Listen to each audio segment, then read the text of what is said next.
There is a question most people don't ask out loud. Not because it isn't important, but because it feels dangerous. It's the kind of question that makes family dinners uncomfortable.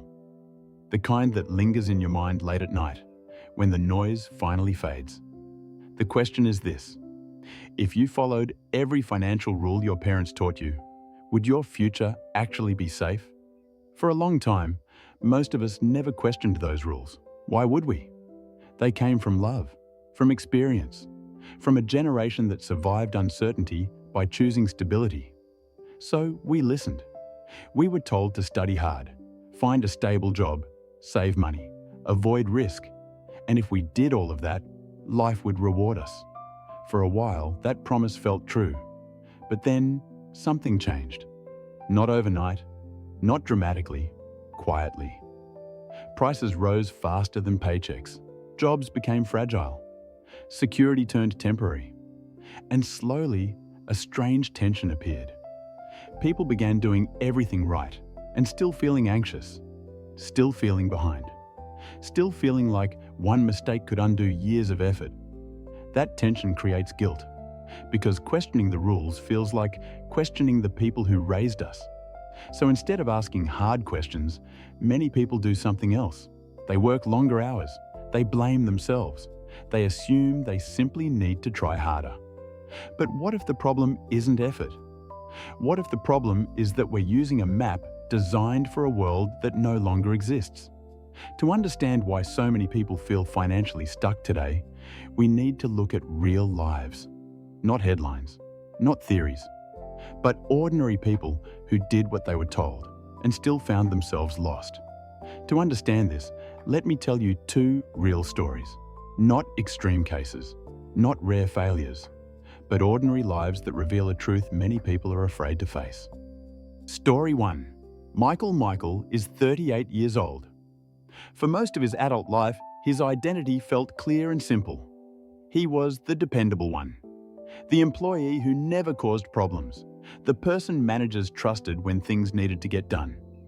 For 15 years, Michael worked at the same company, not because it was exciting, but because it felt safe. Every morning, he left home at the same time. Every month, his paycheck arrived on schedule.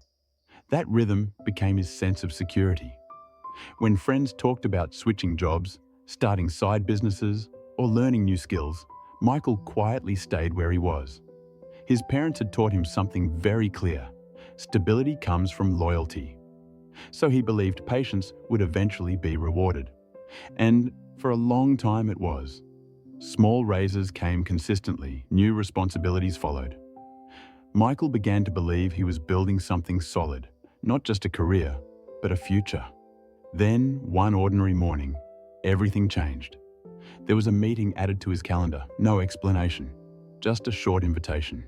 The room was quiet. The conversation was polite. The company was restructuring. His role was being eliminated. 15 years of effort ended in less than 15 minutes. No warning, no transition. Just a handshake and a folder with instructions. That evening, Michael sat alone at his kitchen table. He opened his laptop and began updating his resume. Line by line, he described loyalty, years of showing up, years of consistency. But as he stared at the screen, a painful realization settled in. Very little on that page described adaptability. Very little showed growth beyond one system. For the first time, Michael felt something deeper than fear. He felt outdated, not because he lacked effort, but because the world had changed around him while he stayed still. Michael didn't fail. He followed the rules he trusted, and those rules no longer protected him. Story 2.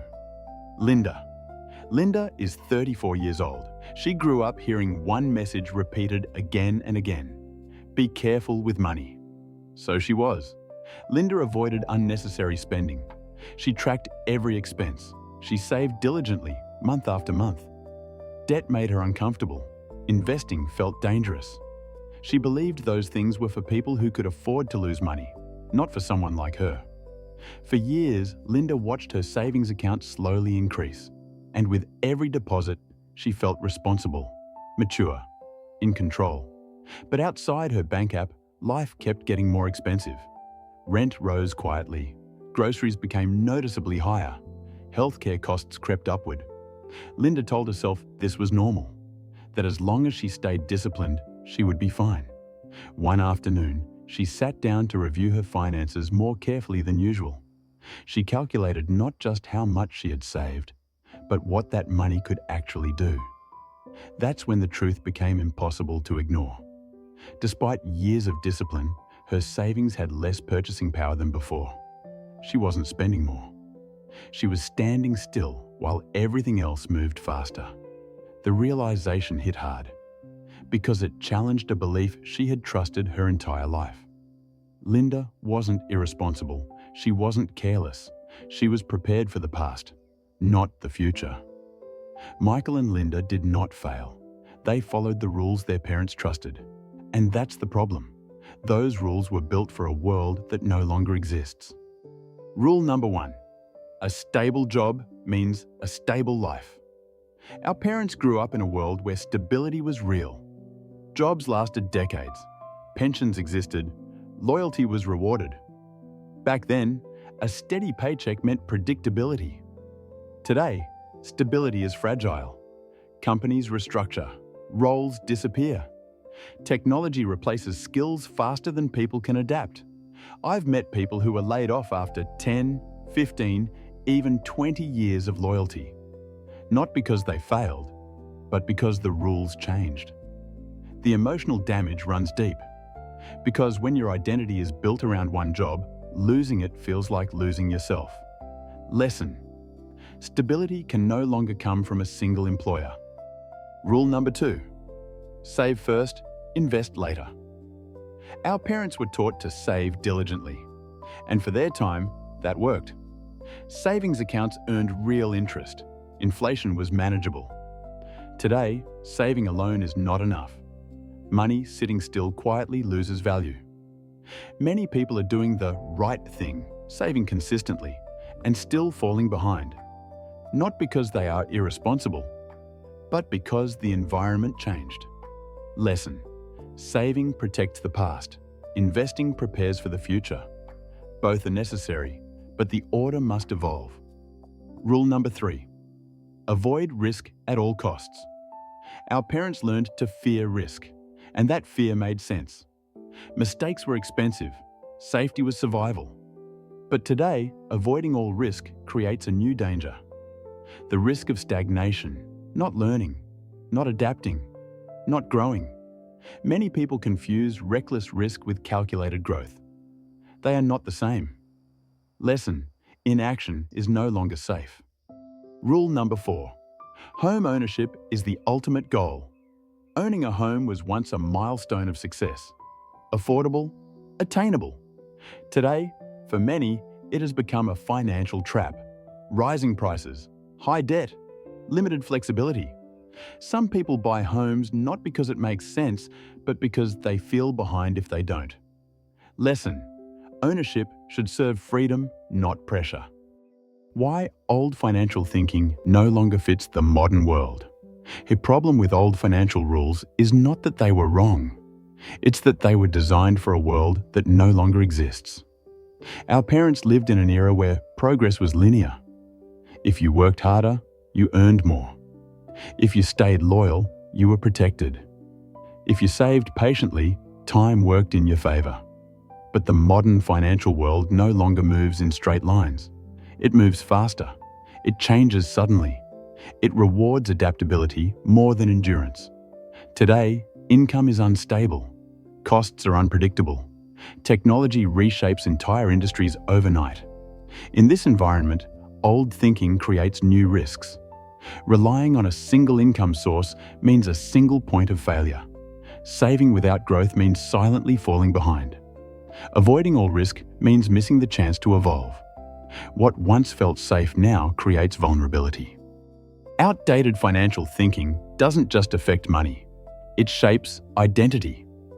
People tie their self-worth to stability. So when stability disappears, they don't just lose income. They lose confidence. They blame themselves for a system that changed without warning. This creates shame, And shame keeps people stuck. They stop learning. They stop asking questions. They stop adapting. Not because they're incapable, but because they believe struggling means failing. In reality, struggling today often means awakening. Before we end, there's something important to say. The financial rules our parents taught us were not wrong. They came from love, from experience, from a world where those rules actually worked. Discipline still matters.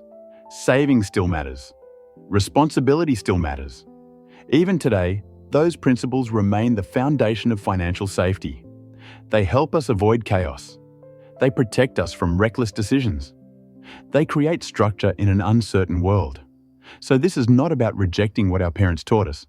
It's about building on it. The problem is not the values.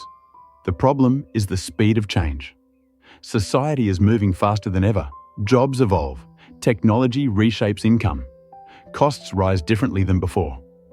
And when the world changes faster, our thinking must adapt faster too. Not to abandon stability, but to redefine it. Not to disrespect the past, but to prepare for the future. We don't need to erase old rules. We need to update them with awareness, with flexibility, with courage. That's how we honor where we came from, while still moving forward. To move forward, we have to be honest about the world we are living in now, not the one we wish still existed. Modern financial reality is shaped by three forces most people feel every day: unstable income, rising costs, constant change. Jobs are no longer designed to last a lifetime. Many roles disappear not because people fail, but because technology evolves. Even high-performing employees are replaceable when systems change. At the same time, living costs rise faster than salaries.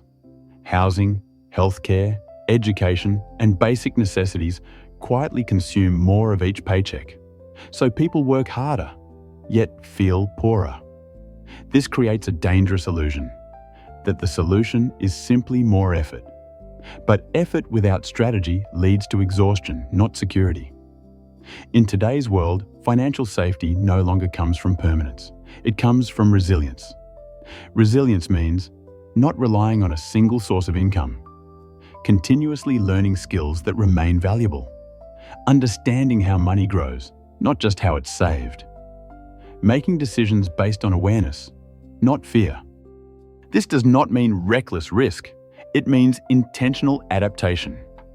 People who thrive financially today are not always the smartest. They are the most responsive. They adjust when conditions change.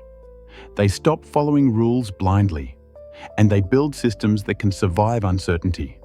If there's one truth I hope stays with you, it's this. Struggling with money today does not mean you failed.